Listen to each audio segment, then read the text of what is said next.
अस्सलामुअलैकुम वरहमतुल्लाहि वबरकातुहू। में व्यूअर्स कैसे हैं आप लोग। उम्मीद करता हूँ अल्लाह ताला की रहमतें और नेमतें समेट रहे होंगे। अल्लाह ताला आपके जान और माल की हिफाजत फरमाए और आपको सदा खुश रखे, आमीन। पिछले व्लॉग में बहुत अच्छा मैंने आप लोगों को एक लेक्चर दिया था जिसमें मैंने टेक्निकल कुछ बातें बताई थी आपको, और hopefully they will help you all the way on YouTube इंशाल्लाह ताला। अच्छा, अब आज जो है वो मैं आप लोगों को एक डिफरेंट रेसिपी ला कर देना चाह रहा हूँ, और वो है मटन वाइट कढ़ाई की। ठीक है ना, वाइट कढ़ाई बहुत ही सिंपल रेसिपी है। एक आम सा इंसान जिसे बिल्कुल पता ही ना हो कि चूल्हा कैसे जलता है और कैसे जो है वो कुकिंग की जाती है, वो भी बना लेगा। सिर्फ आपने इंग्रेडिएंट्स का ख्याल रखना है और फ्लेम का ख्याल रखना होता है इसमें। ठीक हो गया, तो बहनों और भाइयों, उठा लीजिए कुकर, ठीक है ना, और फिर मेरे साथ फॉलोअप कीजिए। तो कुकर ले लीजिए एक, उसमें तकरीबन 1 किलो आपने मटन साफ़ किया हुआ साफ़ सुथरा सा ले लेना है, ठीक है। उसके बाद फिर आप लोगों ने तकरीबन कोई 3.5 टीस्पून्स जो हैं वो उसमें सॉल्ट के डाल देने हैं। ये तकरीबन 1 टेबल स्पून बनता है, ठीक है। और ये आपने उसमें डालने हैं। उसके बाद फिर आप लोगों ने उसमें 3 चम्मच जो है ना वो ऑयल के डाल देने हैं। ठीक हो गया, 3 चम्मच आपने उसमें ऑयल के डाल दिए उस मटन के अंदर। उसके बाद आप लोगों ने 400 ml पानी इसमें डाल देना। कोई भी गिलास आपके घर में 400 ml का हो, उसमें 400 ml पानी ऐड कर दीजिएगा, ठीक है ना। और उसके बाद उसे बंद कर दीजिएगा, और उसको हाई फ्लेम पर जब तक आपकी विसल नहीं बजती है, सीटी नहीं बजती है प्रेशर कुकर की, तब तक आपने हाई फ्लेम पर रखना है, उसे कुक करना है। और जैसी विसल बज जाए तो फिर आपने मीडियम हाई पर आ जाना है। ठीक हो गया ना, यानी उसे आधा कर देना। आधा करने के बाद तकरीबन आपने उसको 15 मिनट तक और कुक करना है। 4 मिनट में आपकी विसल बचेगी, 15 मिनट तक मज़ीद आपने उसको कुक करना है, ठीक है ना। जैसे ही कुक करेंगे उसके बाद उसको प्रेशर कुकर को खोलते हुए हमेशा ख्याल किया करें, अगर आपको ऊपर से वेट उठाने के बाद आपसे अगर वेट नहीं हो रहा कि यार ये अब गैस पता नहीं कब निकलेगी, आपको जल्दी है, मेहमान आए हुए हैं, कोई आपने हसल मचा हुआ है आपके किचन में और जनाब आपको सारे काम जल्दी जल्दी करने हैं, तो ऐसे में फिर आप फॉलसेट खोल कर, पानी का नलका खोल कर उसके नीचे कुकर को रख दिया करें सीटी से हटा के, ठीक है ना। अगर यहाँ उसका प्रेशर बन रहा है तो आपने जो पानी का नलके की जो धार है, पानी की जो धार है वो इस तरफ, यानी कि आपने उसके ढक्कन के ऊपर डालनी है, तो उस तरह से वो आपकी स्टीम जो है वो बिल्कुल बैठ जाएगी, ठीक है। और फिर आपको उसको आराम से खोल सकते हैं। तो ये सेकंडों में हो जाता है काम, ठीक है ना। नलका खोलें, उसके नीचे प्रेशर कुकर को रखें, स्टीम ख़त्म हो जाएगी फ़ौरन, और आप उसको आराम से खोल लेंगे, बजाय इसके कि आप उसकी स्टीम निकलने का इंतज़ार करते रहें, ठीक है। ये एक घरेलू टिप है, कोई नहीं बताएगा, जमील अहमद आपको बता रहा है। अमूमन मैं ऐसे ही करता हूँ घर में। ये मेरे वालिद साहब की टिप है जो मुझे उन्होंने बताई थी। अल्लाह ताला उनका वो जहान अच्छा करे।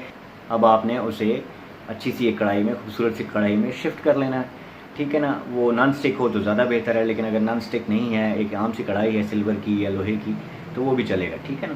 अब आपने फ्लेम को कर देना हाई, फ्लेम को हाई कर देना है और उसको थोड़ी देर के लिए भूनना है।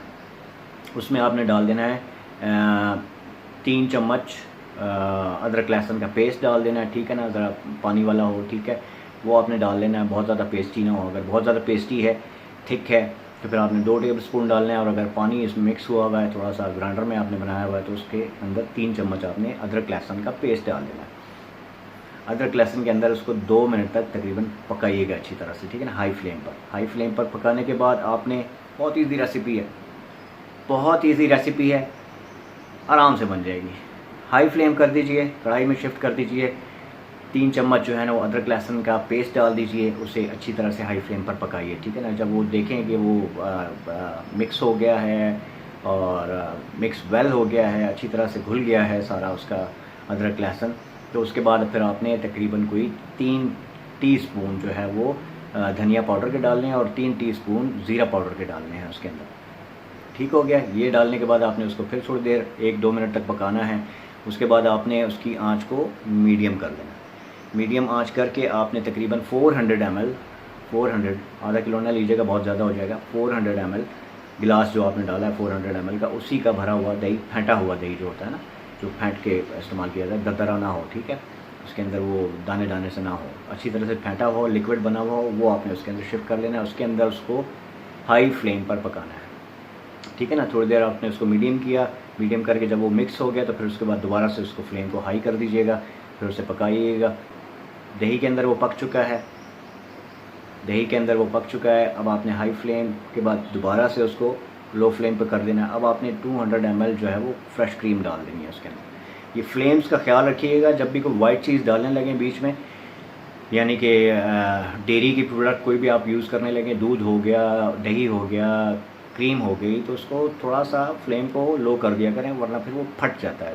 फटता है तो फिर वो दाने छोड़ जाता है। दाने नहीं छूटने चाहिए, लिक्विड बनना चाहिए, पेस्ट अच्छी बननी चाहिए। तो इसीलिए फ्लेम को हमेशा लो कर दिया जाता है जब भी कोई वाइट चीज़ ऐड करने लगे। तो अब आपने 200 ml जो है वो क्रीम डाल देनी है, फ्रेश क्रीम।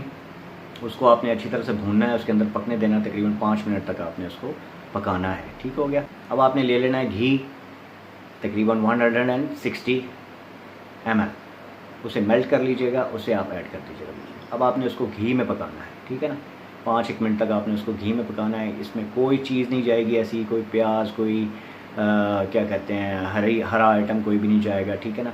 कोई इसके अंदर टमाटर वगैरह आपको डालने की, ये वाइट कढ़ाई है, वाइट कढ़ाई इसी तरह से बनती है, ठीक है। कहीं भी देख लीजिए, कोई भी आपको बताएगा तो वो यही बताएगा, वरना फिर वो कलर जो है ना वाइट उसका रहता नहीं है। दूसरी चीज़ें अगर आप डालेंगे तो उसमें तो फिर कलर जो है वो डार्क की तरफ चला जाएगा, फिर वाइट कढ़ाई नहीं कहलाएगी वो। तो इसीलिए वाइट कढ़ाई बनाते वक्त आपने कोई इस तरह का प्याज, कोई ग्रीन आइटम, कोई टमाटर उसमें नहीं डालना, वरना फिर वो रेडिश की तरफ चली जाएगी या वो डार्किश की तरफ चली जाएगी कलर। तो अब आपने उसके अंदर घी डाला है जनाब, घी डाला है मेल्ट हुआ हुआ, तकरीबन 160 ml, वो आपने डाल के उसको अच्छी तरह से पका लेना है। ठीक हो गया। 5-1 मिनट तक आपने उसको अच्छी तरह से हाई फ्लेम पर आप उसको पकाते रहें। अब वो ग्रेवी की शक्ल इख्तियार कर जाएंगी, तो क्रीम और दही जो है वो ग्रेवी की शक्ल इख्तियार कर जाएगा। उसमें आपने जो धनिया पाउडर डाला है, ज़ीरा पाउडर डाला है, और ये जो अदरक लहसुन डाला है, वो आपको पेस्ट बना दूँगी, ठीक है ना। वो उसमें पेस्ट बन जाएगी। जब वो पेस्ट बन जाएगी तो उसके बाद आपने आखिर में बिल्कुल जब आप देख लें कि हाँ जी अब खुशबू आ गई है, गोश्त भी गल चुका है, सारी चीज़ें मुकम्मल हो चुकी हैं, तो सॉल्ट चेक कर लीजिएगा। सॉल्ट अगर आपको कम लगे तो ज़्यादा कर दीजिएगा। ठीक हो गया। तो क्योंकि ये बाद में भी ऐड हो सकता है, सॉल्ट का ऐसा कोई मसला नहीं होता। अब आपने ये चीज़ें कर ली, उसके बाद फिर आपने आधा चम्मच टेबल स्पून काली मिर्च का डाल देना है। काली मिर्च जैसे ही आपने डाली है वैसे ही फ्लेम बंद करके उसे मिक्स कर लेना। क्यों फ्लेम क्यों बंद करना है? अब आप पूछेंगे फ्लेम क्यों बंद करना है भाई, उसको भी तो पकने दो। उससे पकने अगर आप देंगे तो फिर वो वाइट से ब्लैक की तरफ चली जाएगी, ठीक है ना, क्योंकि काली मिर्च अपना फिर रंग छोड़ेगी हीट के साथ, और फिर वो डार्क हो जाएगी। तो वो फिर जो टेस्ट आना है आपको, जो टेस्ट रिक्वायर्ड है वाइट वाला, वो टेस्ट आपको नहीं मिलेगा। तो उम्मीद करता हूँ कि आप लोगों को मेरी ये रेसिपी पसंद आई होगी। अगर आप नए हैं तो मेरे चैनल को सब्सक्राइब कर दीजिए और लाइक शेयर भी कर दीजिए, और मुझे दुआओं में याद रखिएगा। जमील अहमद को इजाज़त दीजिए, अगले व्लॉग में दोबारा हाजिर होऊंगा। तब तक के लिए अपना ख्याल रखिएगा। अस्सलामु अलैकुम वरहमतुल्लाहि वबरकातुहू।